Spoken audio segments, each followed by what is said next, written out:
But they were also healers, engineers, and friends. They fought to protect, not to conquer. They risked their lives. The morning after the second battle, the human fleet began a different kind of operation. Captain Minho stood on the bridge of the Indomitable and looked at the damage reports scrolling across his screen. His ships had won, but victory always had a price. 7 dead, 43 wounded, he said quietly to First Officer Yuna. It could have been worse. It's always too many, Yuna replied. She had known some of the dead personally, friends who would never go home to Earth. Yes, Minho agreed. It is. But they saved billions of lives. That has to mean something. He touched a control, opening a channel to the entire fleet. All ships, new orders. Medical teams will coordinate with Velen hospitals to treat their wounded. Engineering teams will assist with station and ship repairs. Supply officers will distribute food and medicine to affected areas. We're not just soldiers. Show them what else humans can be. Throughout the fleet, crews shifted from combat mode to rescue mode. Ships that had been firing weapons hours ago now deployed medical shuttles and repair drones.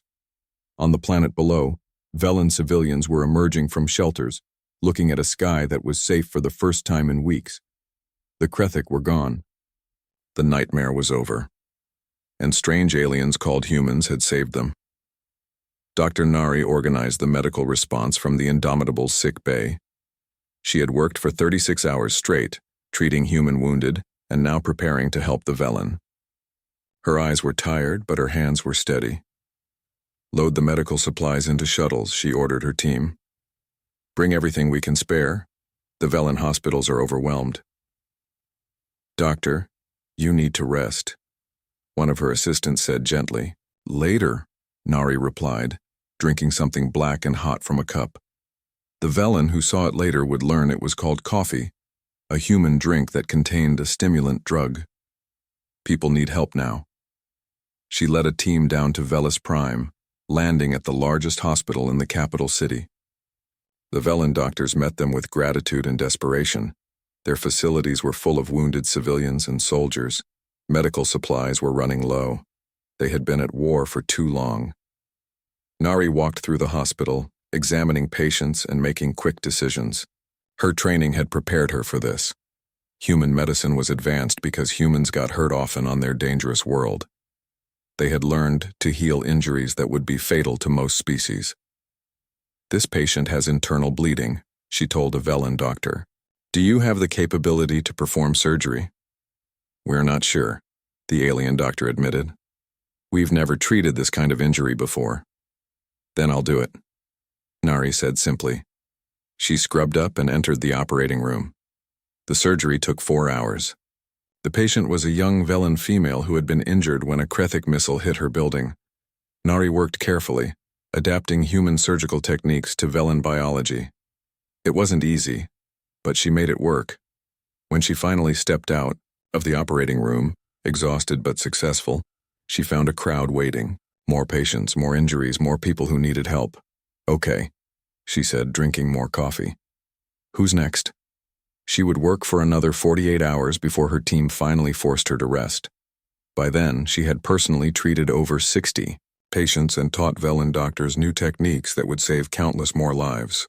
Meanwhile, Commander Hana led the engineering response.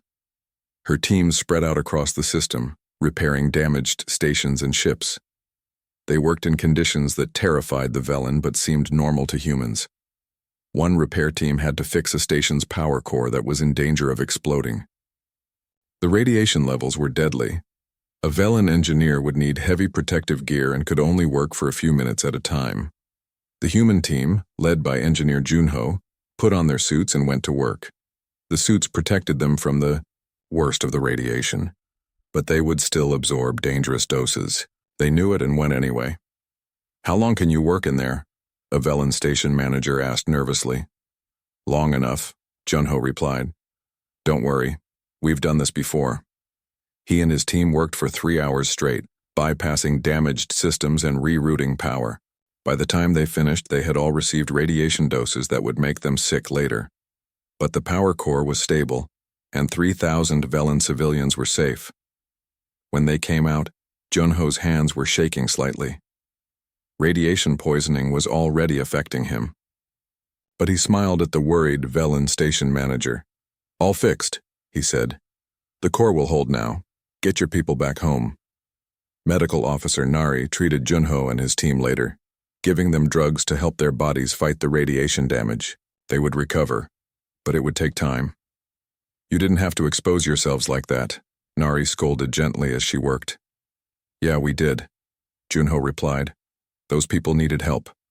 What else were we going to do?" This attitude was common among the humans.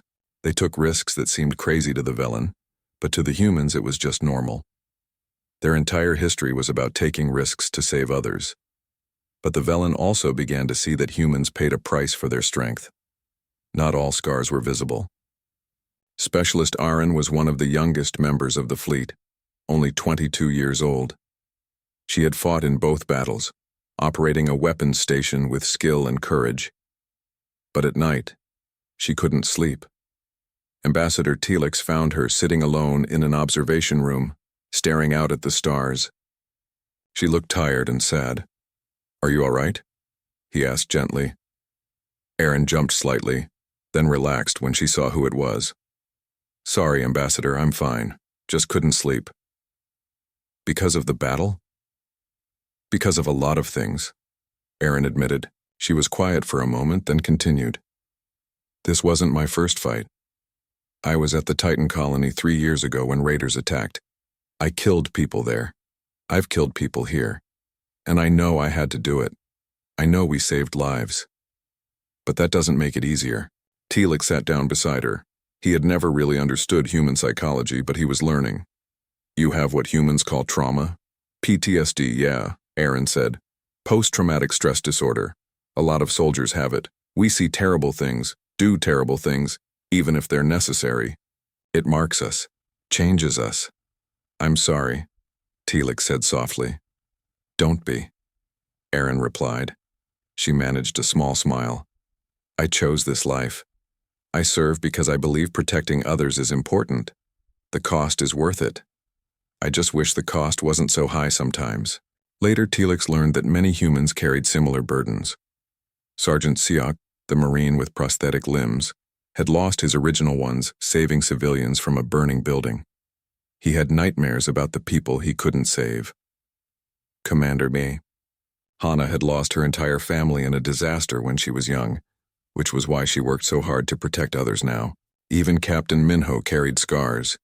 He had been a combat pilot in the last human war before Earth unified. He had friends who died in his arms. He had made decisions that saved some people but doomed others. The weight of command never left him. "Why do you keep fighting?" Telix asked Minho during a quiet moment. "You've seen so much pain, lost so much. Why continue?" Minho looked out at Velis Prime, at the planet they had saved. "Because someone has to. Because people need help, and we have the ability to give it. Because if we don't fight the darkness, who will?" He turned to face Telix directly. "Earth taught us to survive, but humanity taught us why survival matters. We protect others because that's what makes life worth living. The pain, the loss, the scars. We carry them so others don't have to." Over the following weeks, the human fleet stayed in the system, helping rebuild what the war had destroyed. They shared technology that would help the Velen defend themselves in the future. They taught tactics and strategies. They became friends with the people they saved. Children would run up to human soldiers in the street, wanting to touch their strange uniforms and ask questions. The humans were always patient and kind, showing a gentleness that seemed at odds with their combat abilities. One day, a young Velen child asked Commander Hana a simple question. "Are you heroes?" Hana knelt down to the child's level. "No, sweetheart. We're just people who try to help. Heroes are in stories. We're just doing what we think is right." But to the Velen, they were heroes. They were saviors from the stars, warriors who fought with incredible skill but also healed with gentle hands. They were complex and contradictory, dangerous and kind, scarred but still willing to help others. Finally, after 5 weeks in the system, Captain Minho announced that the fleet would be leaving. They had done everything they could. It was time to continue their original mission of exploration. The night before they left, the Velen held a ceremony to honor the 7 humans who had died protecting their world. The bodies had been prepared according to human customs, ready to be taken back to Earth. Thousands of Velen attended the ceremony. They brought flowers and gifts, wanting to show their gratitude and respect. Many were crying. These strangers had died for them, asking nothing in return. Captain Minho gave a short speech, his voice steady but full of emotion. They were good people. They died doing what they believed in, protecting those who couldn't protect themselves. We'll take them home. We'll tell their families that their sacrifice mattered, that they saved billions of lives, that they were heroes, even if they wouldn't call themselves that. First Officer Yuna stood beside he. The Velen had permission to monitor the human fleet's operations, and what they witnessed over the following days changed their understanding of warfare forever.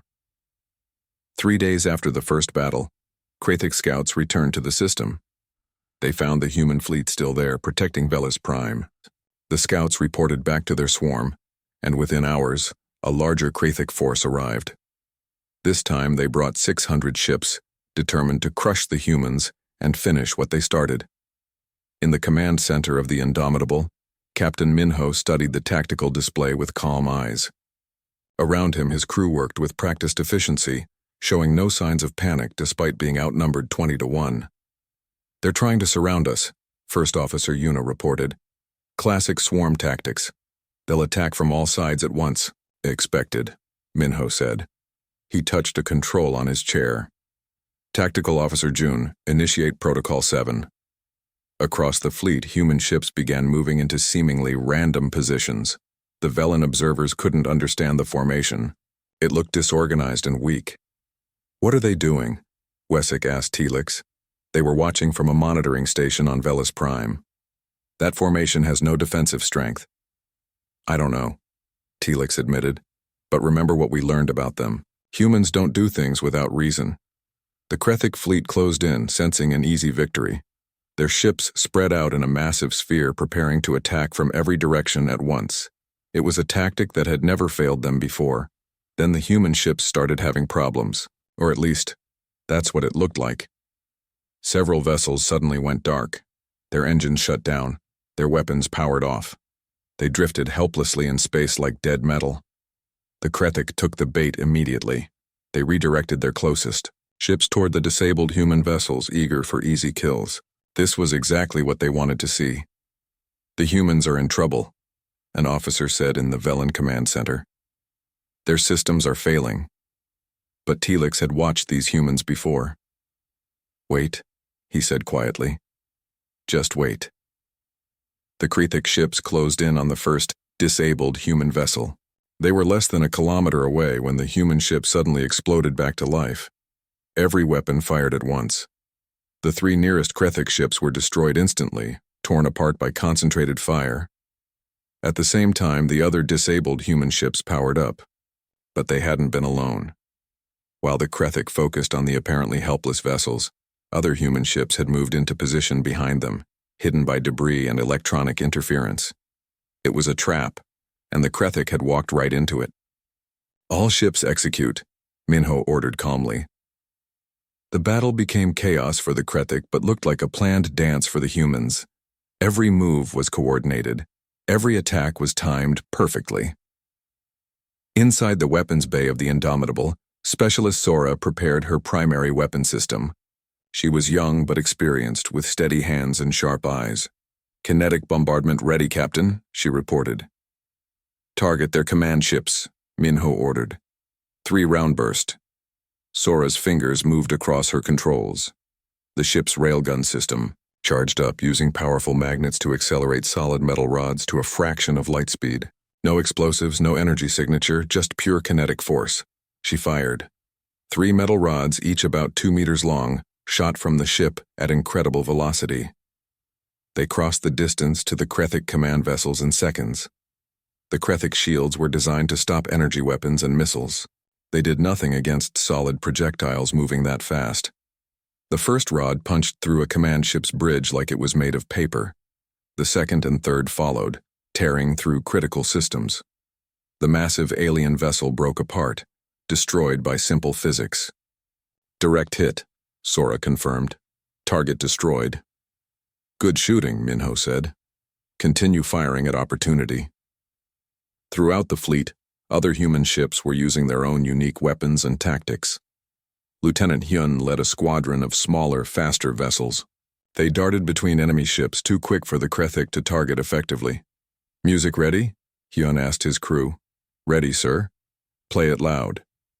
Over the communication channels, human music blasted out toward the Krethik fleet. It was something humans called heavy metal, full of guitar sounds and pounding drums. The volume was incredibly loud, designed to overwhelm sensors and disturb enemy communications. But more than that, it was psychological warfare. The Krethik had never encountered an enemy that played music during battle. It confused them, made them uncertain. And uncertainty in battle leads to mistakes. Hyun's squadron used that confusion perfectly. They struck fast, destroyed their targets, and disappeared before the Krethik could respond. Then they did it again. And again. On another human ship, the crew faced a different problem. A Krethik boarding party had managed to cut through the hull and enter the vessel.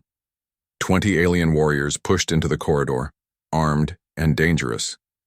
They found 15 human Marines waiting for them. The humans were led by Sergeant Seok, a veteran of dozens of battles. He had fought in more combat situations than he could remember. His left arm and right leg were advanced prosthetics, replacements for limbs he lost years ago. But that hadn't slowed him down. Contact front, he said calmly into his radio. We've got bugs in Corridor 7. The Krethik opened fire with energy weapons. The humans took cover behind reinforced barriers and returned fire with solid projectile weapons. The corridor filled with smoke and noise. One Marine took a hit to the shoulder. It should have been a fatal wound. Instead, the Marine stumbled, looked at the injury, and kept firing. His combat suit injected him with a mix of painkillers and stimulants. His body's natural adrenaline response kicked in. He would feel the pain later. Right now, he had a job to do. Seok moved forward using a combination of covering fire and quick movements. He got close enough to throw a grenade, then ducked back as it exploded. When the smoke cleared, half the Krethik were down. The rest tried to retreat, but the humans didn't let them. Within 3 minutes, the boarding party was eliminated. The Marine with the shoulder wound finally sat down, letting the medics look at his injury. You should be unconscious, the medic said, examining the wound. Yeah, probably, the Marine agreed. Can you patch me up? I want to get back to my station. This scene repeated across several ships. The Krethik simply couldn't match human endurance and aggression. Every boarding attempt failed. Every close engagement went to the humans. On the Indomitable, Commander Hana was solving a different problem. The Krethik had started using electronic warfare, trying to disrupt human systems with powerful jamming signals. They're adapting, she told Minho. Getting smarter. Can you counter it? Hana smiled. Already done. I redirected power from non-essential systems and boosted our signal strength. They can't jam us anymore. She had made the adjustment in less than 30 seconds, working from memory and instinct. Years of experience maintaining ships in hostile conditions had taught her to think fast and adapt faster. The Krethik tried other tactics. They attempted to ram human ships. The humans dodged, or in 2 cases, used their stronger hulls to survive the impacts and destroy the ramming vessels. They tried to overwhelm single targets with concentrated fire. The human ships either tanked the damage with their heavy armor or used debris and wreckage as shields. Nothing worked. For every tactic the Krethik tried, the humans had a counter ready. Tactical Officer June coordinated the fleet's movements from his station. He was young for his position, only 28 years old, but he had studied warfare his entire life. Human history provided thousands of years of tactical lessons. Krethik formation is breaking, he reported. They're starting to panic. Press the advantage, Minho ordered, but leave them an escape route. Let them run. Sir, we could destroy them all if we pursue. We could, Minho agreed, but we don't need to. Some of them need to survive to spread the word. Let them tell their swarm what happened here. The battle lasted 8 hours. When it was over, the Krethic fleet was shattered. Over 400 ships destroyed. The survivors jumped to faster-than-light speed and fled the system. The human fleet regrouped. Every ship had taken damage, but again, not a single vessel was lost. The crew had suffered casualties, 43 wounded and 7 dead. But considering the odds, it was a miracle. In the medical bay of the Indomitable, Dr. Nari worked on the wounded. One patient had a piece of metal stuck in his chest, dangerously close to his heart. He was conscious and talking. "Am I going to make it, Doc?" he asked. "Yes," Nari said, preparing for surgery. The metal missed everything vital. "You're lucky." "Lucky is my middle name. Your middle name is actually Tai," Nari said, smiling. "Now be quiet and let me work." She removed the metal fragment with steady hands, repaired the damage, and closed the wound. The patient would need a few days of rest, but he would recover fully. Throughout the fleet, similar scenes played out. Humans helping humans, taking care of their wounded, repairing their damaged ships. They had won a great victory, but they didn't celebrate. This was just what they did. On Velis Prime, the Velen watched and understood. These humans were different from any species they had ever known. They were warriors born from a world that demanded strength. They were survivors who refused to quit. They were dangerous and deadly when they needed to be. After the battle, Captain Minho invited the Velen leadership to come aboard the Indomitable for a meeting. Ambassador Talix and Fleet Coordinator Wessick took a shuttle to the human flagship, curious and nervous about what they would find. The moment they stepped through the airlock, Wessick stumbled. The gravity was wrong. It felt like someone had attached weights to his body. "Apologies for the gravity," a human officer said, greeting them. She was tall with short dark hair. "This is standard Earth gravity. I'm Lieutenant Day. I'll take you to the captain. Do you need assistance walking?" "I can manage," Wessick said, though each step felt heavy and difficult. "Is your gravity always this strong?" "This is normal for us," Day said, walking easily beside them. She carried a container that looked like it weighed as much as a small person, but she held it with one hand like it was nothing. "We can lower it for you if you need." Most species find Earth gravity uncomfortable. They walked through the corridors of the ship. Telix noticed everything seemed built heavier and stronger than on Velen vessels. The walls were thick metal. The doors were massive. Even the chairs in the hallway looked like they were made to survive a battle. "How do you classify your home world?" Telix asked. "What category is Earth?" Day looked confused. "Category? I don't understand." "For habitability," Wessick explained. "Most civilized species evolve on Class 3 to Class 5 worlds. Comfortable temperatures, stable weather, moderate gravity. What class is Earth?" "Oh," Day said. She thought about it. "I think Earth is Class 12? Maybe 13. I'm not sure. We don't really use that system." Both Velen stopped walking. Wessick's face showed shock and horror. "Class 12? He whispered. "That's classified as a death world. Nothing should be able to live there." Day laughed. "Earth tries to kill you pretty regularly, yeah. But humans are tough. We adapted." She led them into a meeting room where Captain Minho was waiting along with several other human officers. The room was cold by Velen standards, though the humans seemed perfectly comfortable. A large window showed the planet Velis Prime below, safe now because of what the humans had done. "Welcome aboard," Minho said, gesturing to seats. "Please sit down. I know the gravity is hard on you. We've prepared something to help." A human in a medical uniform stepped forward. She had kind eyes and a gentle manner. "I'm Medical Officer Nari. These injections will help your bodies handle the gravity better. It's temporary and completely safe."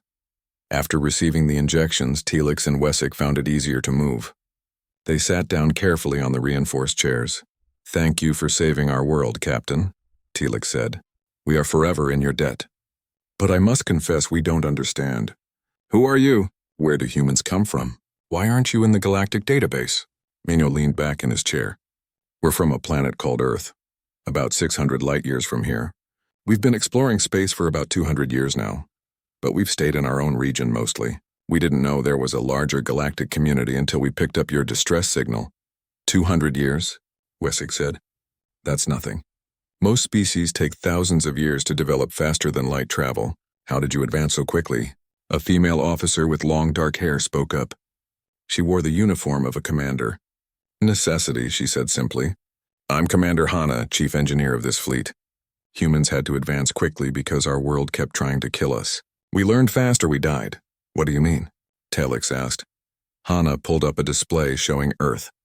It was a beautiful planet, blue and green with white clouds. But as she zoomed in and showed various locations, the Velen began to understand the horror of the world humans called home. This is a hurricane, Hana explained, showing a massive storm system. Wind speeds over 300 kilometers per hour. It can destroy entire cities. We get dozens of these every year. This is a volcanic eruption. The explosion can be heard thousands of kilometers away. The ash blocks out the sun for months. These are our oceans. They cover 70% of the planet. The water is filled with predators. Some of them are bigger than your shuttle. These are earthquakes. The ground literally splits open and swallows buildings. And this is winter in our northern regions. Temperatures drop to -40 degrees. The air itself can freeze you to death in minutes. Wessex felt sick. And humans evolved in these conditions? Evolved and thrived, Minho said. Earth made us tough. We had to be. Lieutenant Day stood up and casually did a handstand on her chair, then lowered herself slowly using just her arms.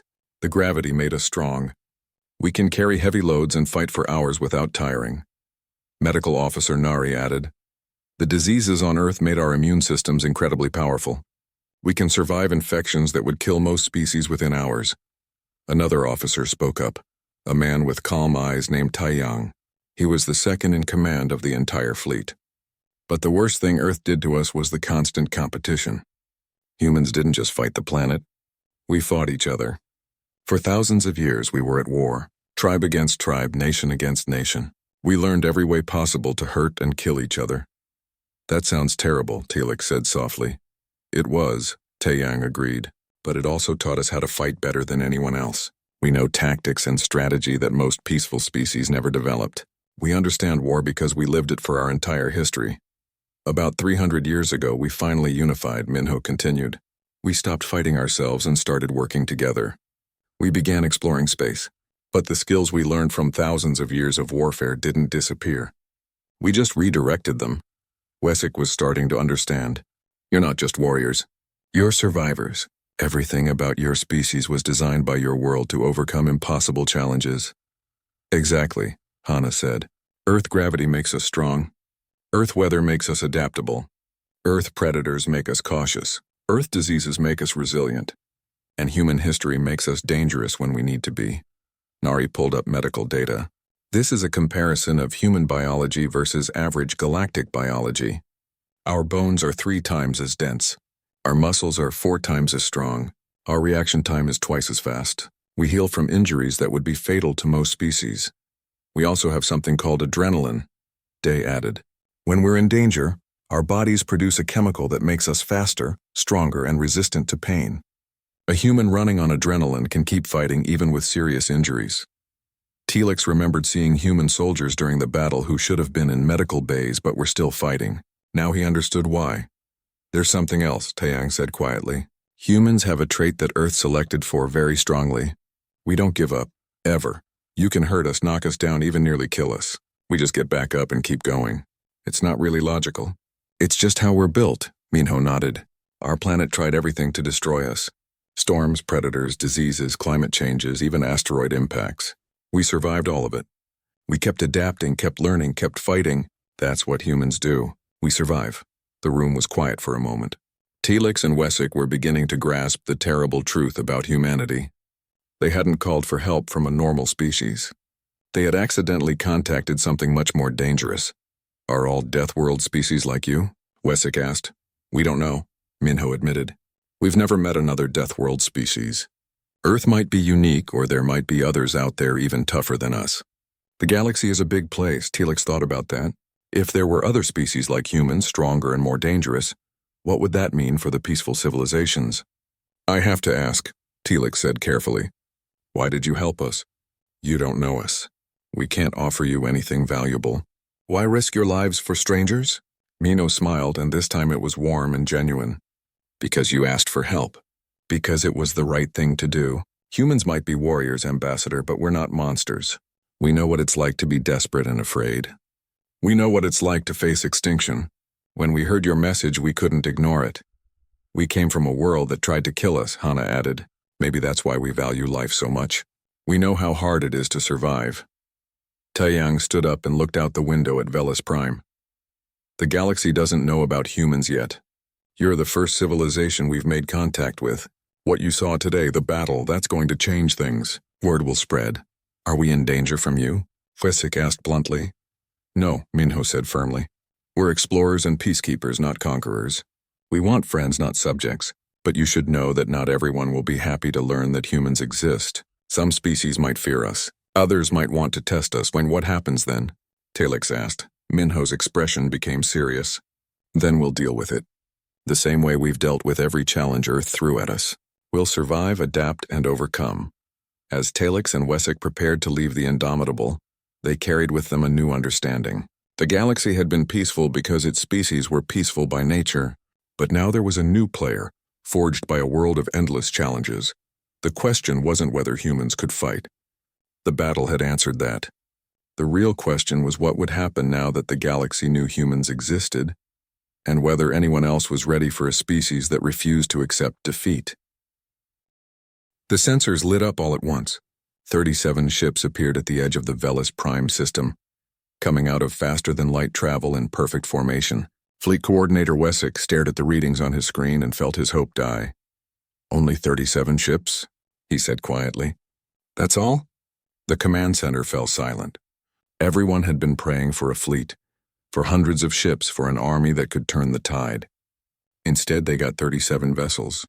The Krethik had over 400 ships waiting just outside the system, ready to attack. Zoom in on them, Telix ordered. Let's see what we're dealing with. The main screen showed the human fleet in detail. The ships were strange-looking, not like anything the Velen had seen before. They were angular and heavy, built like weapons themselves. Most of them showed damage from previous battles with scorch marks and patched hull plating. These ships had seen war before. Ambassador, we're receiving a transmission from the lead ship, the communications officer said. Put it on screen. The image changed. A human face appeared, and the Velen got their first look at the species that had answered their call. The human was male, with short dark hair and eyes that looked almost black. He wore a dark blue uniform with symbols on the shoulder. His face was calm, almost relaxed. This is Captain Minho of the Terran Expeditionary Force ship Indomitable, the human said. The translation came through clearly now. We received your distress call, Ambassador Telix. Sorry it took us a few days to get here. We were on the other side of the sector. Captain Minho, Telix said, trying to keep his voice steady. We are grateful you came, but I must be honest with you. The enemy has over 400 ships. Your fleet is small. Minho smiled slightly. It was not a happy smile. 37 ships is more than enough, Ambassador. We've fought worse odds before. Wesik couldn't stay quiet anymore. Captain, with respect, you don't understand what you're facing. The Krethik are ruthless and powerful. They've destroyed 17 civilizations. You should leave while you can. There's no shame in retreating from impossible odds. We didn't come here to retreat, Coordinator, Minho said. His voice was still calm, but something in his eyes changed. They became harder, colder. We came here to fight. Tell your civilians to stay in their shelters.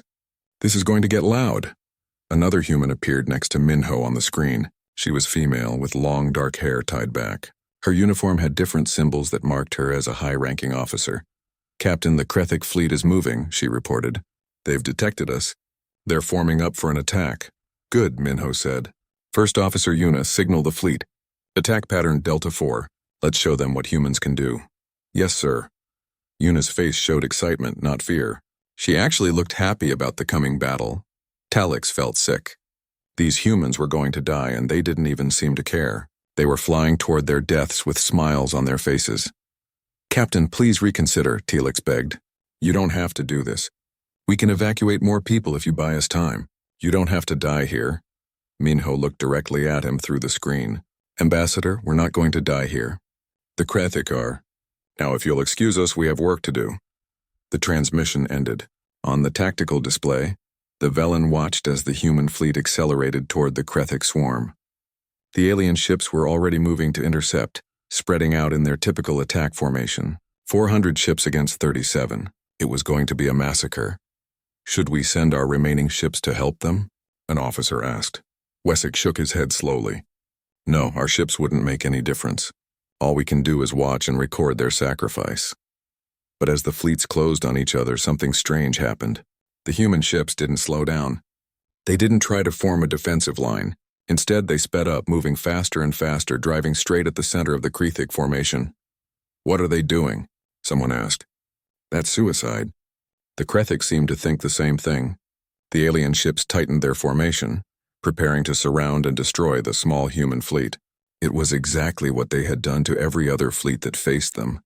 Then, at the last possible moment, the human ships split apart. They broke formation and scattered in all directions, moving with incredible speed and precision. They weren't charging blindly. They were executing a plan. The Krethik tried to follow, but they were too bunched up. Their ships got in each other's way, blocking firing lines and causing confusion. The humans used that confusion perfectly. Minho's voice came over the general communications channel. All ships weapons free. Show them what Earth sends to help their neighbors. The human ships opened fire, and the Velen couldn't believe what they were seeing. The weapons were unlike anything they had encountered. Some ships fired what looked like solid metal rods that moved at incredible speeds. Others used energy weapons that cut through Krethik shields like they weren't even there. One human ship launched hundreds of small missiles that worked together, coordinating their attacks to hit weak points in enemy armor. The Krethik had never faced anything like this. Their shields failed. Their armor broke. Their ships started exploding one after another. How is this possible? Wessex whispered. Telix watched in amazement as the human fleet tore through the Krethik formation. The humans moved like hunters, like predators that had done this 1,000 times before.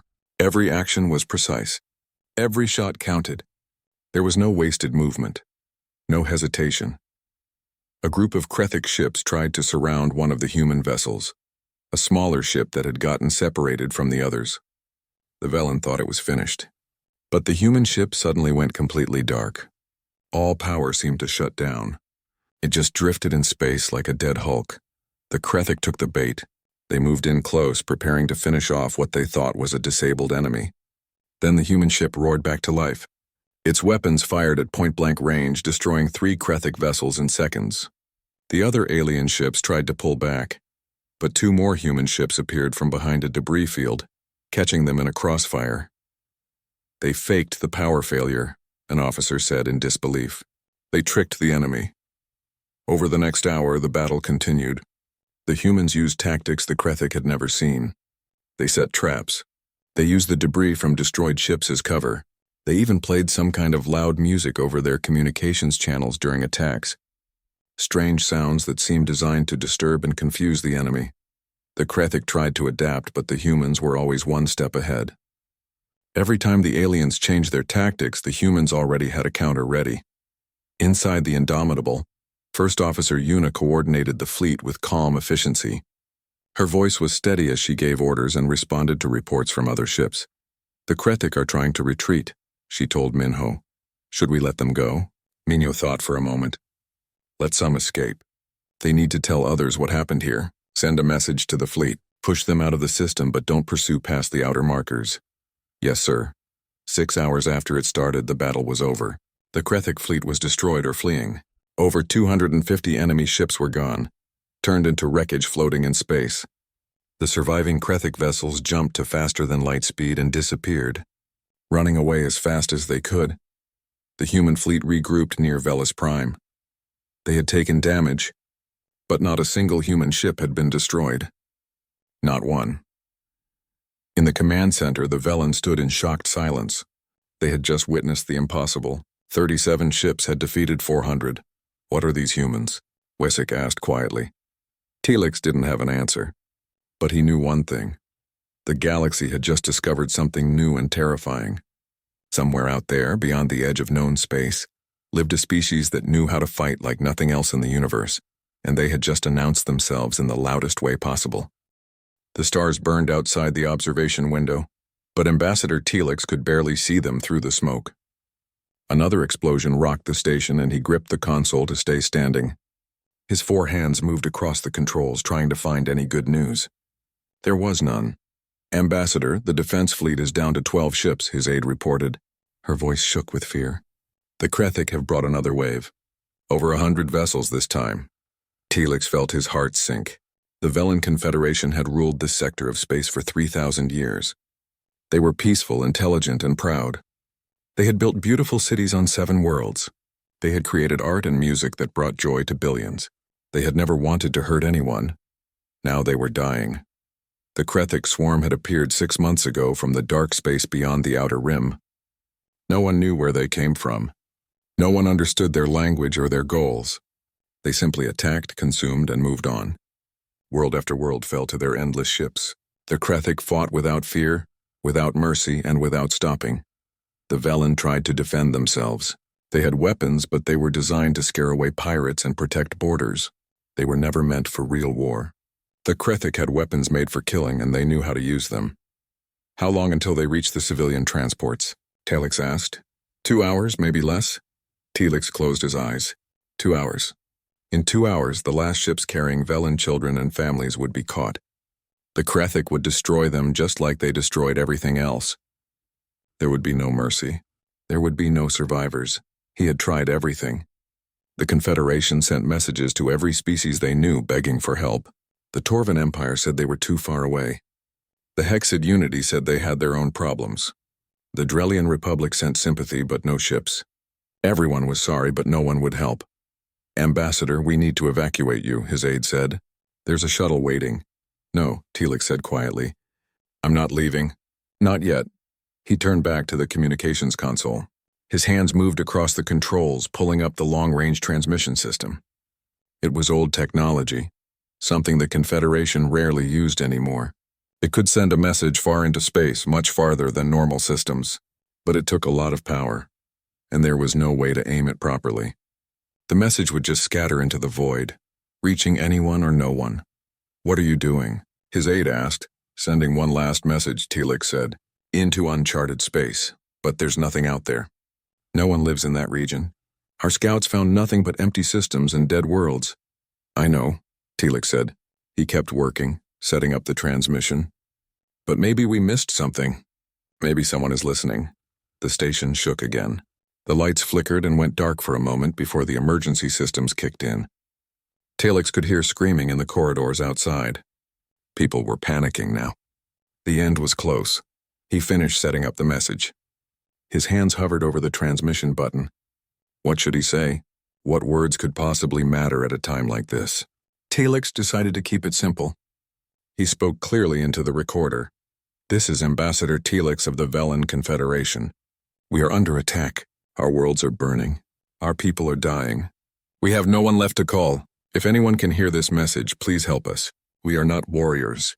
We do not know how to fight, but we do not want to die. Please, anyone, help us." He pressed the button. The message shot out into space, traveling faster than light, spreading in all directions. It would reach distant stars, empty planets, and maybe nothing at all. His aide put a hand on his shoulder. "Come on, Ambassador. We really need to go now." Telix nodded slowly. He took one last look at the console, at the transmission status showing his message disappearing into the darkness. Then he turned and followed his aide to the shuttle bay. The next 3 days were a nightmare. The Velen pulled back to their last defended system, a place called Velis Prime. It was their capital world, home to 8 billion people. The military had brought every remaining ship here for a final stand. 31 vessels against more than 400 Krethic ships. It was hopeless, but they would fight anyway. Telix spent his time in the emergency command center deep underground. Reports came in constantly, all of them bad. The Krethic were forming up outside the system, preparing for their final attack. The Velen defenders were taking positions around the planet, ready to die protecting their home. "Any responses to the distress signal?" Telix asked every few hours. "No, Ambassador, nothing." He hadn't really expected an answer. The message had been a desperate dream, nothing more. No one was coming. No one would save them. On the morning of the 4th day, everything changed. "Ambassador," a communications officer ran into the command center. "We're receiving a transmission. It's a response to your distress call." Telix stood up so fast his chair fell over. "What? From who?" "We don't know, sir." The language is nothing in our database. The translation computer can't make sense of it. Play it anyway. The officer pressed a button. Strange sounds filled the command center. It wasn't like any language Telix had heard before. The sounds were short and harsh, but somehow not unpleasant. The voice speaking was calm and steady. "Can we translate any of it?" Telix asked. "The computer is trying, sir. Wait. It's starting to figure out the patterns. Give me a moment." Everyone in the command center held their breath. The translation computer worked quickly, learning the new language from the message. After 30 seconds, words began to appear on the screen. "We heard you. Help is coming." 4 words. Simple and clear. Telix stared at the screen, not believing what he was seeing. "Where did the message come from?" he asked. The tracking officer checked his instruments. "The edge of uncharted space, Ambassador. Exactly where you sent the distress call." "Who are they?" "Unknown, sir. Their ship signatures don't match anything in our records. The computer identifies them as human. That can't be right.